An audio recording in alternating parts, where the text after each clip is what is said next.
Saat ini yang paling digencarkan sedang menjadi perhatian oleh pemerintah adalah hilirisasi minerba. Jadi bagaimana caranya agar eh, semua produk-produk tambang biji bahan galian itu tidak semuanya diekspor keluar. Itu kurang menguntungkan bagi Indonesia. Jadi kita Indonesia berusaha agar mengolah sendiri bahan galian itu dan kemudian akan diekspor dalam bentuk produk yang sudah jadi. Itu lebih menguntungkan bagi Indonesia. Cuma banyak kendala-kendala yang dalam perjalanannya. Jadi memang kenapa Kadin yang dimana saya menjadi aktif di dalamnya membentuk Pokja, kelompok kerja hilirisasi minerba yang memberikan advice pada pemerintah bagaimana caranya membuat pola kerja hilirisasi minerba yang ada di Indonesia. Jadi jangan sampai semangat hilirisasi itu pokoknya hilirisasi, tapi nggak tahu bagaimana harusnya gitu. Karena ternyata banyak ketika larangan ekspor boksit misalkan ya, tapi ternyata banyak smelter yang belum siap. Jadi pengusaha itu bingung ketika mereka sudah produksi boksit, tapi mereka nggak bisa buang keluar, tapi tidak bisa juga menjual di smelter Indonesia karena smelternya terbatas. Nah, jadi mereka mengalami kerugian cukup besar. Atau nikel misalkan, nikel sebaliknya, nikel malah mereka kebanjiran smelter, banyak smelter. Produksinya juga digenjot habis-habisan.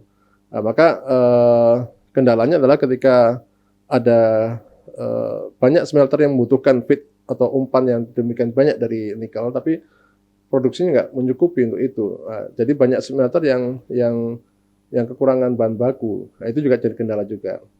Dan kemudian kendala lainnya adalah ketika banyak prakteknya ternyata nikel itu yang sedang smelter mereka jadikan produk lanjutan itu banyak yang belum jadi 100%, baru 30% tapi dibawa lari ke Cina. Karena masalahnya hampir semuanya investor smelter di Indonesia itu adalah dari Cina. Dan baru 30% produk olahannya itu dibawa ke Cina. Jadi yang menikmati 100%-nya produk olahannya itu Cina nantinya yang menikmatinya. Itulah satu kritik dari para pakar ekonomi menghindari gimana caranya agar investor tidak harus dari Cina semuanya. Atau kemudian harus ada kepastian bahwa produk baru bisa dibawa keluar itu kalau sudah 100%. Jangan baru 30%, 40% dibawa lari ke Cina, jadi itu menjadi merepotkan, jadi merugikan Indonesia gitu. Oh gitu. Itu. Oke. Pak Wisnu udah mulai dengan hilirisasi nih ya. Mungkin saya agak sedikit kembali ke definisinya dulu nih Pak.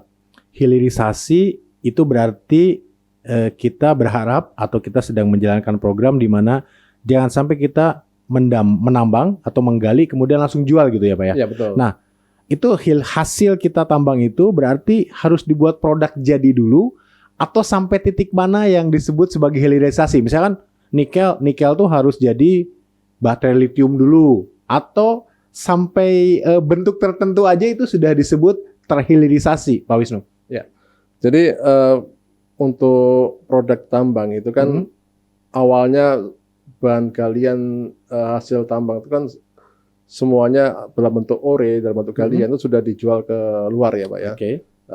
Dan kalau dinamakan hilirisasi minerba artinya produk-produk yang tadinya misalkan nikel ya, kita anggap nikel, maka dia harus berupa produk yang menjadi partikel atau menjadi bagian sebuah baterai misalkan, nah itu baru dibawa keluar. Jadi yang sudah jadinya itu yang dibuat. Yang sudah jadinya artinya itu, ya. komponen yang bisa dipakai untuk merakit sesuatu gitu ya, betul, membuat sesuatu gitu ya. Betul, itu yang gitu. Itu yang harapannya itu. Tapi masalahnya seberapa persen yang bisa dibawa keluar itu yang jadi belum dibahas. Ada yang 30%, 40% sudah dibawa keluar. Padahal itu sebenarnya belum masuk kategori sudah terhilirisasi ya. Ya, itu yang jadi masalahnya. Untuk setiap jenis tambang minerba ini sudah jelas ya Pak ya. 100%-nya itu adalah bentuknya apa nih hasil tambang itu setelah kita hilirisasi? Ya, atau masih dispute di luar sana? Ya kalau kita nikel itu kan banyak kan untuk produk-produk untuk otomotif ya. Mhm. Otomotif yang paling isu menarik atau produk yang paling diminati adalah baterai kan ya. Tapi Baterai, tidak betul. tidak hanya itu, Mhm. banyak produk otomotif yang menggunakan nikel juga. Makanya kemudian untuk tembaga juga demikian, Mhm. kobalt juga demikian. Bagian komponen dari baterai, kobalt, Mhm. tembaga, nah itu. Nah kemudian kalau eh, juga yang produk-produk komunitas emas misalkan, Mhm. emas kalau emas memang kalau di Indonesia ya produknya sudah dalam bentuk ini ya lempeng-lempengan ya. Lempengan ya. Itu sudah tidak perlu ada bahasan lagi, memang sudah seperti itu. Nah, tapi yang memang seperti pasir silika ini kan bahan galian industri, Mhm. bahan galian yang salah satu komponen untuk pembuatan kaca. Mhm. Nah, itu juga saat ini ada bahasan untuk tidak boleh diekspor nantinya. Oke. Nah, itu juga jadi satu bahasan yang menarik juga. Ketika kapan suatu produk bahan galian itu untuk siap untuk dilarang ekspor, pada saat kapan belum siap itu. Yang menjadi bahasan adalah apakah sudah ada smelter yang siap untuk mengelola itu. Kalau memang belum ada, maka sebaiknya jangan ada larangan ekspor. Gitu. Oke, Kadin, Bapak kan ada di Kadin Ya, juga ya sebagai ya. wakil ketua Wakil Ketua Komisi Kontak Tetap. Minerba. Oke. Kita bicara Kadin berarti itu jembatan antara pengusaha dan pemerintah juga ya? Ya, Atau berbagai stakeholder lah gitu ya, ya ya, di ya. sana. Pak, boleh jujur nggak sih Pak?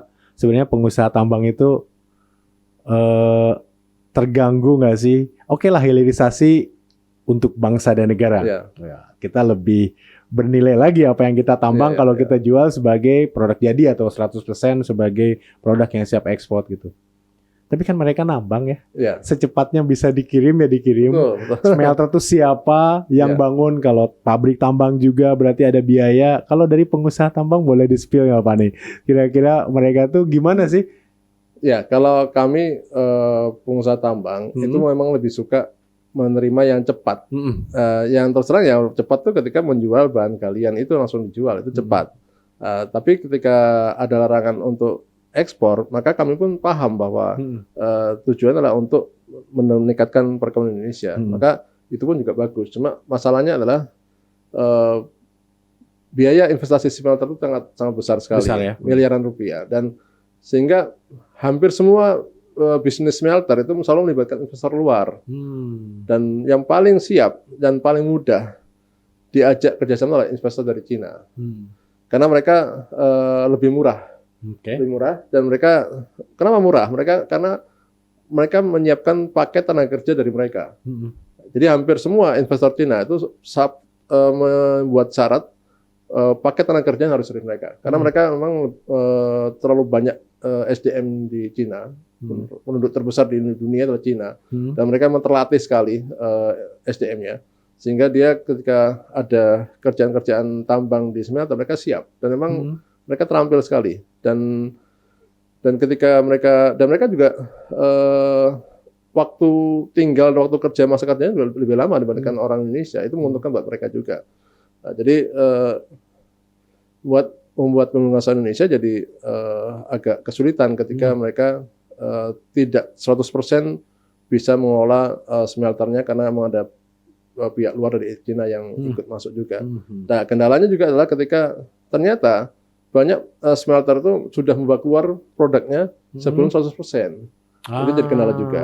Nah, jadi ya tentunya hanya pengusaha-pengusaha besar saja yang mempunyai smelter, Pak ya. Dan itu buat pengusaha kecil yang usaha menengah itu agak kesulitan. Makanya kebijakan untuk hilirisasi minerba itu sebenarnya lebih menguntungkan usaha-usaha besar aja menurut saya. Nah, itu yang harus diperhatikan pemerintah. Nah, mungkin akhirnya perusahaan-perusahaan kecil yang mempunyai izin tambang itu lebih sifatnya mengesup nyuplai ke smelter-smelter yang perusahaan besar tadi ya. Besar tadi. Akhirnya seperti itu akhirnya. Oke. Jadi intinya pengusaha memang ya kita tambang lebih enak sih kalau langsung jual ya. Cuman kan kita tahu itu kepentingan nasional. Ya bayangkan gitu, Pak, Bapak, kita pengusaha menengah tadi kan bisa dapat dolar dari luar langsung kan ya. Tapi dia sekarang hanya bisa nyuplai ke smelter yang punya. Karena tadi ada aturan harus itu, iya harus diproduksi. Ya dulu, yang menikmati keuntungan hilirisasi Minerba ya hanya perusahaan besar yang tadi itu. Perusahaan besar, apalagi mereka punya bargaining position tinggi. Ya itu. Jadi itu dilemanya di sana ya Pak ya. Iya.